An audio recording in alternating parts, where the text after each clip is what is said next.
Pedimos a Tua graça e a Tua misericórdia para ministrar segundo o Teu coração, segundo as palavras que venham do céu, Senhor, para que a Tua igreja seja exortada, para que a Tua igreja seja edificada, para que a Tua igreja seja consolada, pois essa é a Tua obra, Santo Espírito. Que Tu possas fazer essa obra em cada coração nesta manhã, para o louvor da glória do Cristo vivo. Em nome de Jesus, oramos e Te agradecemos. Amém.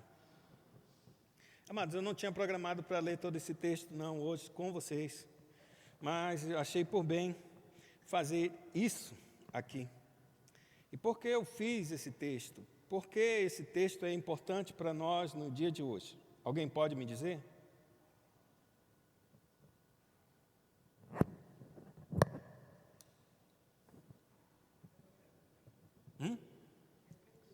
Por que esse texto é importante para nós nos dias de hoje?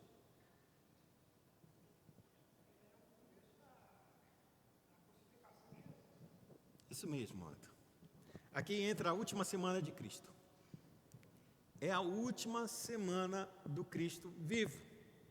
E a última semana de Cristo vivo, ele vai cumprir uma das profecias mais sublimes das Sagradas Escrituras. Porque agora ele vai ser montado exatamente como o rei de Davi, como o filho de Davi, o rei que era esperado. E como era que se ungia um rei no tempo passado? Como é que se declarava que um rei estava assumindo o trono de Israel? Colocava essa pessoa em cima do jumento, e um profeta ia na frente, ou um arauto, iam declarando exatamente que esse era o novo rei de Israel. Para que você tenha uma ideia, isso acontece basicamente, bem claramente isso dentro das Sagradas Escrituras, é quando o filho de Davi, Salomão, vai assumir o cargo, vai assumir como rei, só que o irmão dele, Adonias, ele vai e se coloca como profeta, ele faz um pacto assim com um determinado grupo de pessoas, como ele era filho de Davi, aí ele vai e coloca-se nessa posição, um profeta, coloca ele e começa a percorrer. Betseba chega até o rei, Davi já estava muito velho, e aí pergunta para ele, e Davi? Betseba diz, Davi, tu não destes o trono para Salomão? Porque Davi está percorrendo a cidade, Adonias está percorrendo a cidade toda, dizendo que ele é o profeta, que ele é o novo rei de Israel, não é mais tu. Aí ele chama Natã, coloca de novo Salomão e ele próprio vai declarando, este é o novo rei de Israel. Quando faz isso, Adonias sabe que todo o povo vai se virar para o rei e para aquele a quem o Senhor tinha dado, no caso Salomão. Nessa história você vê claramente o novo rei sendo apossado ou sendo apresentado a toda a sociedade de Israel como o novo rei de Israel e sendo chancelado pelo próprio Davi. Daí que Cristo ele tem que ser montado no jumento. A pergunta é, aonde está o profeta?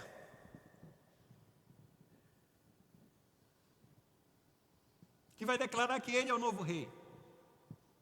O profeta já tinha vindo e já tinha morrido, que é João Batista. Ele é o arauto, é aquele que vai apontar, mas João já tinha morrido. Por isso que é interessante que quando eles fazem a pergunta para Jesus, ei, me diz, com que autoridade tu faz todas essas coisas? Quem te deu essa autoridade? E Jesus ele volta para eles uma pergunta clássica. Vou te fazer uma pergunta.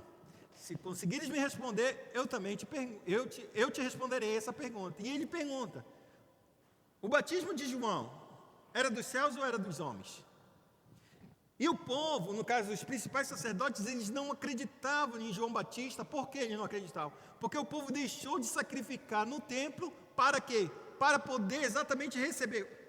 Para que vocês entendam, por que o povo não estava indo no templo? Porque no templo era que a gente oferecia os sacrifícios e recebia o perdão dos pecados.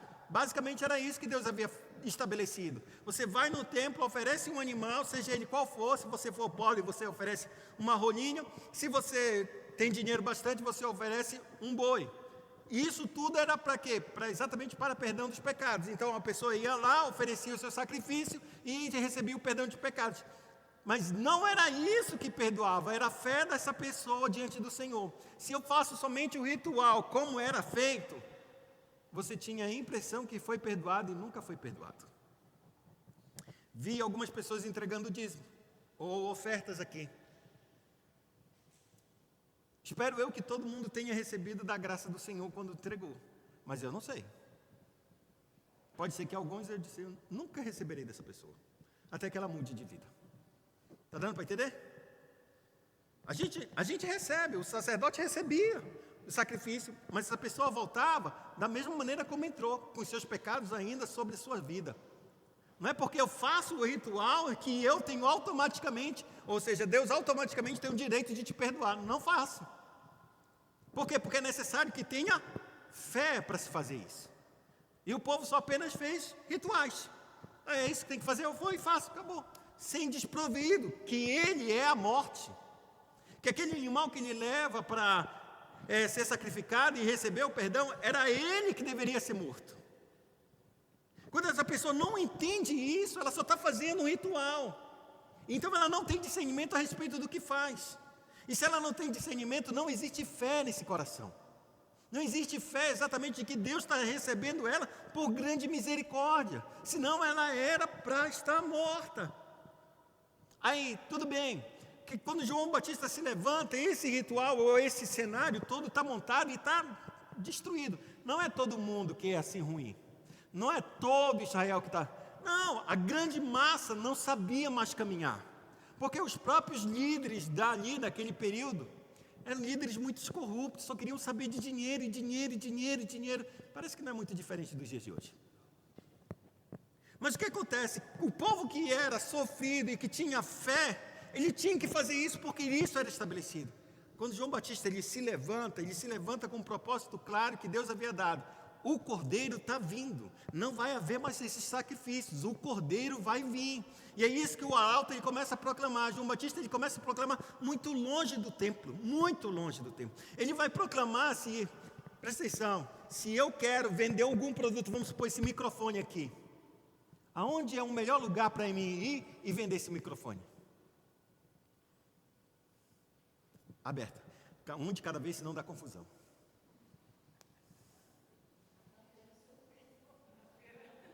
Aonde eu vou? Material para show. Eu tenho que ir na cidade, não é não? Eu tenho que ir no centro desses lugares. Tu acha que eu tenho que ir lá no moinho? Diz aí, vou vender microfone lá no moinho. O que tu acha? Eu vou vender alguma coisa?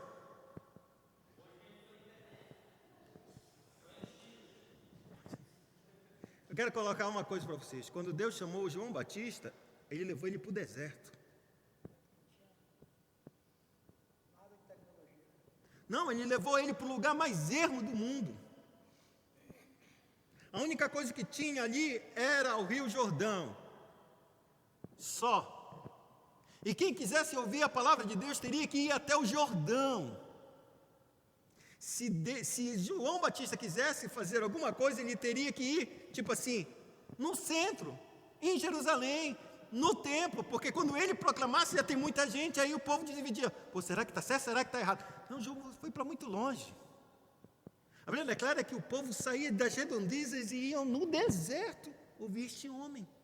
E um homem que não ia chamado para si a glória, ele disse, eu só vim para preparar o caminho daquele que há de vir. Jesus ainda nem estava vindo com o seu ministério.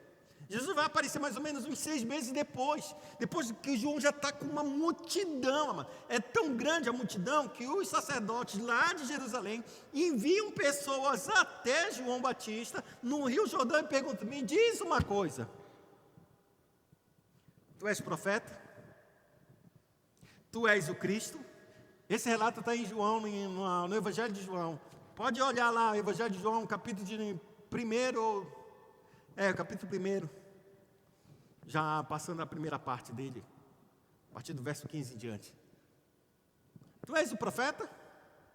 Tu és o Cristo? Disse, eu profeta não sou. Tu és o Cristo? Também não sou. Então me diz quem tu és, homem, porque eu tenho que voltar para Jerusalém e dizer para aqueles que me enviaram quem tu és. Eu sou a voz do que clama no deserto. Preparai o caminho do Senhor. Ele está dizendo claramente quem ele é. Eu só sou o arauto, aquele que vai declarar e apontar que o Messias está chegando. E esse é o Messias. O Cordeiro, é por isso que a exclamação de João Batista disse, o Cordeiro de Deus que tira o pecado do mundo, porque é claramente que ali entra a primeira fase de Jesus. Eu li esse texto porque a gente está entrando na semana da Páscoa, amados. Eu não sei como é a visão de vocês, mas eu quero lembrar e exortar toda a igreja. Esse é o evento maior da cristandade. Ele é infinitamente maior que o Natal. Infinitamente maior que o Natal. O Natal, ele só é bom porque ele, depois de 3 meses ou 4 meses depois, a gente tem a Páscoa. Porque todo Israel, ele se concentrava na Páscoa. O grande ato de libertação de Deus pelo povo de Israel. Qual é o nosso grande ato de libertação de Deus para conosco como igreja? A Páscoa. A Páscoa em que Cristo se torna quem? O próprio Cordeiro de Deus. Para que vocês tenham uma ideia clara a respeito do que eu estou falando. A Páscoa não foi feita para a gente passear, a Páscoa não foi feita para a gente tirar férias, a Páscoa não foi feita para a gente ir para a praia, a Páscoa não foi feita para isso. Deixe o ímpio, deixe o mundo fazer isso. Deixem o mundo fazer isso. A Páscoa foi feita para a gente entender o sacrifício maior que já foi feito antes da fundação do mundo. E quando Moisés ele efetuou a Páscoa e declarou a Páscoa, Deus falou para ele: eu estabeleço um memorial por toda a eternidade. Todo ano vocês vão oferecer a cada ano um cordeiro, até que o cordeiro venha e cumpra aquilo que aquele cordeiro fez no passado. Dá um livramento de vocês do anjo da morte, o destruidor. Para que vocês entendam mais claramente,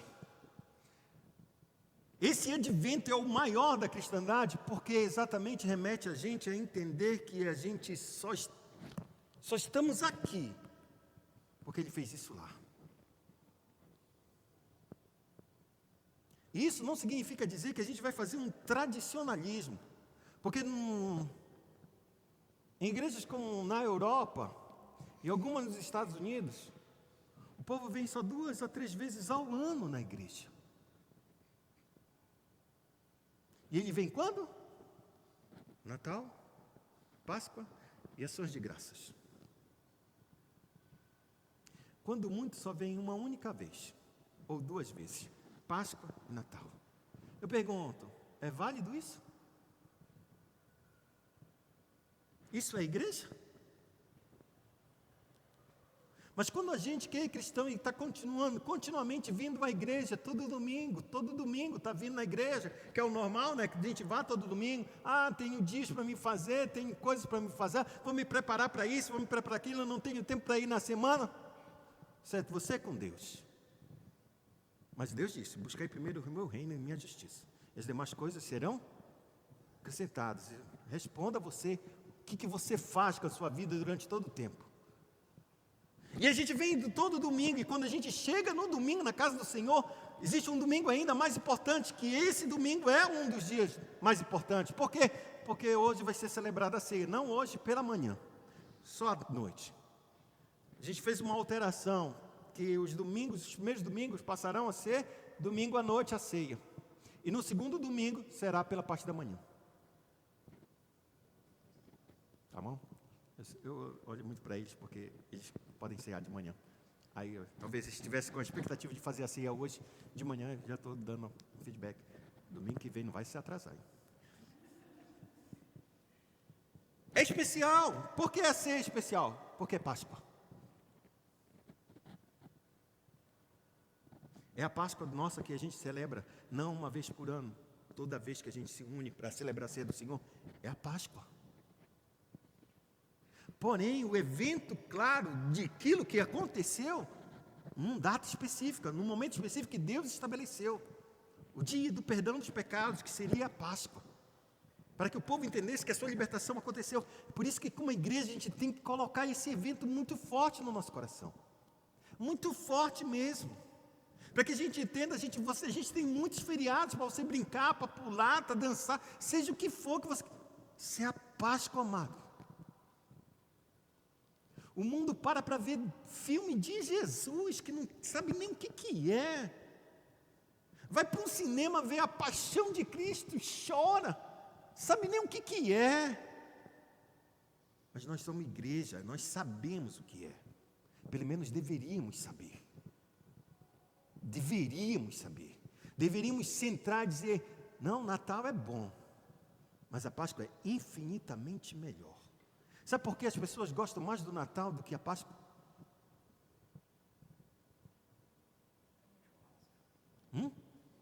Tem muito churrasco? Pode ser, não sei. Se bem que eu nunca vi churrasco no Natal, na minha terra não faziam isso. Aí quando eu fui para Belo Horizonte faziam muito isso. Eu acho que aqui deve fazer também. Porque a gente vive em uma cultura de entretenimento. Uma cultura de entretenimento. Sabe o que é entretenimento? É te tirar da razão e da realidade deste mundo e da forma como Deus enxerga esse mundo.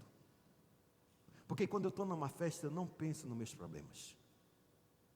Quando eu estou comendo e bebendo e tendo tudo, me festejando e congratulando, eu nunca lembro da morte. É por isso que quando a gente chega numa Páscoa, o que a gente tem? Pergunta para uma criança, o que a gente vai ter? Como é? Fale mais alto. Ovo de Páscoa, chocolatinho. Vai lembrar da morte? Vai lembrar de no Natal que está distribuindo o presente que Jesus nasceu numa manjedoura? Queria ter teu filho nascido numa manjedoura? Querias? O homem que fez o universo vai nascer no meio de animal? Não tem nem roupa para cuidar, não tem uma fralda, não tem nada. E coloca ele dentro de uma manjedoura? Esse é o grande berço que você tem? Como a gente vai pensar nisso? A gente pensa no Natal distribuindo presente. A gente vai para a Páscoa distribuindo ovo de chocolate. Que isso, igreja? A gente tira o centro, que é a maior coisa que Deus determinou. A morte está marcada em nós, amados.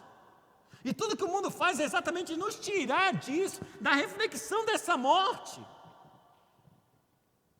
E nos dar uma vida que não é vida, só é morte. É por isso que o sábio Salomão dizia assim mesmo: melhor é estar na casa do luto do que onde há banquete. Porque lá nós entendemos o fim de todo homem. Entendemos o fim.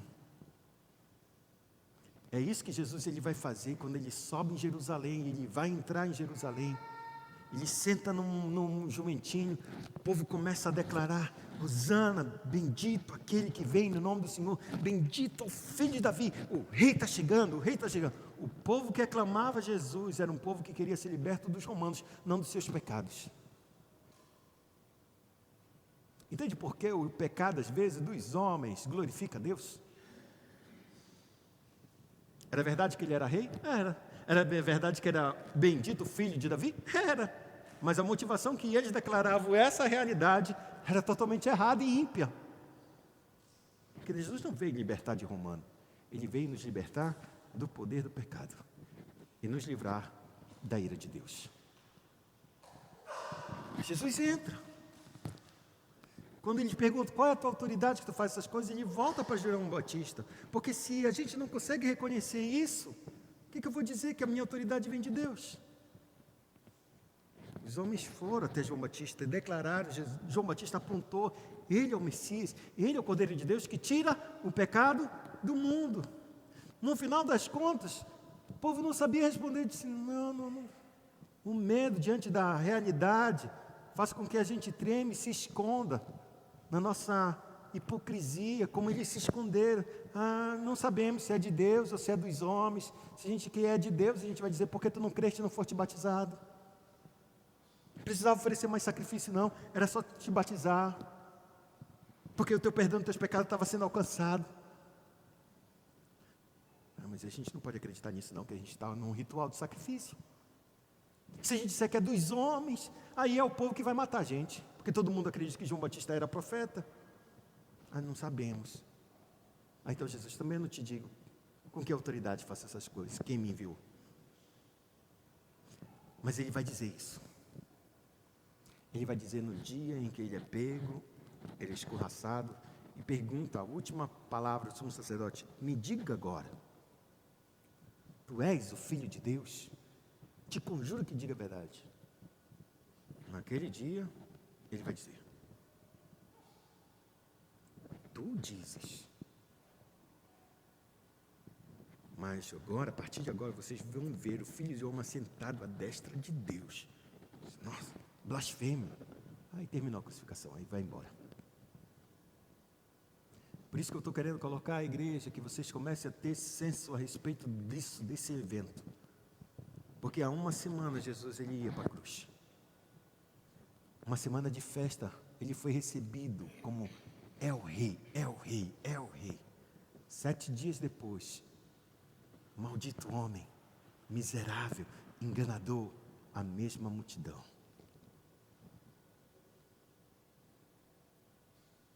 Entende quando a gente não entende quem é o rei? Quando Jesus não cumpre, não satisfaz os nossos desejos? Antes de a gente colocar os desejos nossos para Ele, a gente diz: Ele é o rei, Ele pode, Ele é o soberano. Quando Ele não satisfaz ou não cumpre os desejos que a gente colocou no nosso coração, as nossas expectativas, porque Deus Ele não tem obrigação de cumprir as nossas expectativas. Ele tem um plano e tem um propósito, e Ele vai cumprir o que Ele determinou, não o que a gente pensa. E quando não se cumpre, 7 dias depois crucifica esse homem, crucifica, é um maldito, é um mentiroso. É por isso que a gente tem que entender a verdade do reino, a realidade desse reino. Quanto mais a gente for convicto dessa realidade, como Deus olha para este mundo, e como Deus nos olha, e como Deus nos olha em Cristo, as coisas vão mudar muito nas nossas vidas. Mas vão mudar muito, porque a gente vai deixar de querer fazer a nossa vontade. Vai deixar de querer buscar os nossos prazeres. Felizes são aqueles que confiam no Senhor. Quer ser feliz? Confia no Senhor. Confia no Senhor. Confia no Senhor. E Ele satisfará os desejos do teu coração. Não, então eu vou confiar no Senhor, Ele vai satisfazer o meu desejo. Meu desejo é ser rico, é ter aquela mulher bonita, ter aquele carro do ano, ter aquela casa, pegar o meu sítio, minha casa de praia. Eu vou confiar no Senhor. Louco. Porque quem confia no Senhor se deleita no Senhor. E se tu te deleita no Senhor, quanto mais o Senhor vai te dar, é do seu espírito na tua vida, para que mais fiques alegre e fique feliz. Senão a gente vai cantar o hino: sou feliz com Jesus, sou feliz com Jesus, meu Senhor. Canta as estrofes depois. Se a dor mais profunda tiver, no final, feliz sou. Como tu, com tanta dor tu vai ser feliz? É porque o teu coração se deleita no Senhor. Porque tudo um dia vai terminar, e um dia vai terminar com Ele, não é sem Ele. Esse mundo nunca vai cantar isso, sabe por quê? Porque ele espera um Cristo aqui agora. Cristo que satisfaz os teus desejos, que passa a mão nas tuas iniquidades. Ele não vai fazer isso. Ele não tem compromisso com isso. É por isso que Ele vem para nós. Ele vai entrar. Ele vai entrar. Ele vai entrar, e Ele entrou na cidade de Jerusalém, num templo em que nem tinha arca mais, porque Ele era a arca já. Ele era a própria presença de Deus. Ele era o Deus encarnado. O povo disse: faz o povo parar de cantar, dizer Hosana, Hosana nas alturas, bendito venha aquele. Para esse menino, deixa, está errado. Isso é... Nunca ouviste? Nunca leste o que está escrito? Da boca dos pequeninos e das crianças que mamam, suscitastes o perfeito louvor. O que é que tem lá dentro do templo? O que é que tem no Santo dos Santos? Nada. Porque porque a arca que representava a presença de Deus e onde o sumo sacerdote, uma vez por ano, tinha que entrar, não com sangue alheio de um animal e jogar sobre a tampa do propiciatório, ou seja, a tampa da arca, não tinha arca. Como é que tu vai oferecer um sacrifício sem a arca? Porque o Santo dos Santos estava fora já do templo, ele era o próprio templo.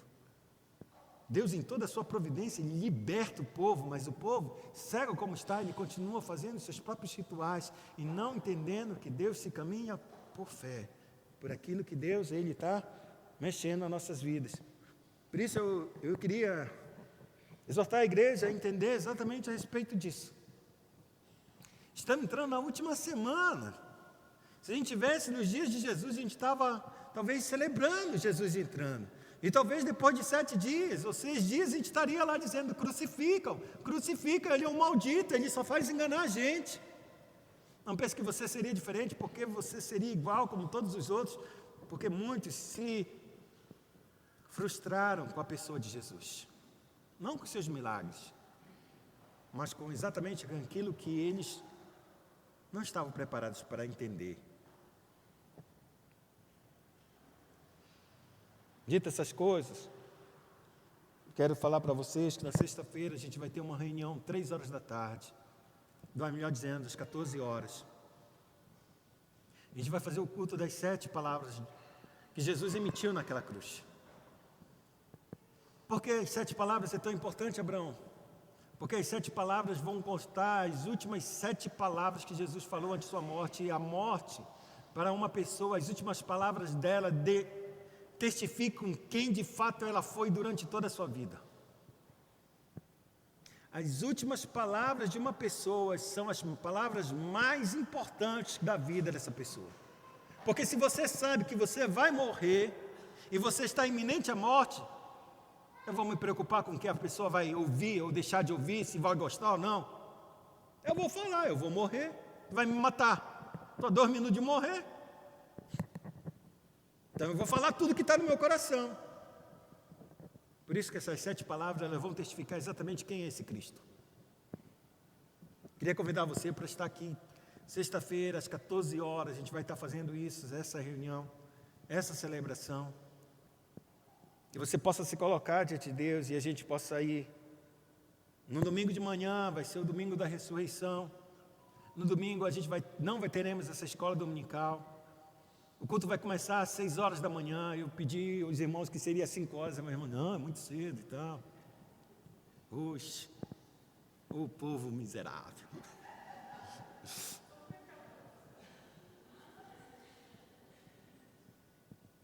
Porque foi exatamente esse horário mais ou menos que Maria e todas as outras Marias foram ao túmulo de Jesus. Para quê? Para embalsamarem. Colocarem mais unguento nele, vai ficar mais cheiroso aquele defunto que está morto, que deve estar perto de feder. Mas quando eles encontraram, o túmulo já estava vazio. Porque tu procuras quem vive entre os mortos. Esse é um grande sinal para nós. Por que a gente procura Jesus entre os mortos, se ele está vivo? Então, 6 horas da manhã a gente vai estar fazendo isso. Vai ser um grande culto, o culto da ressurreição. A gente vai estar pregando sobre o amanhã da ressurreição de Cristo. Logo em seguida do culto teremos a ceia do Senhor. Foi providencial isso. Teremos a ceia do Senhor. Depois da ceia do Senhor, não venha com café da manhã para cá, viu? Assista o culto todinho.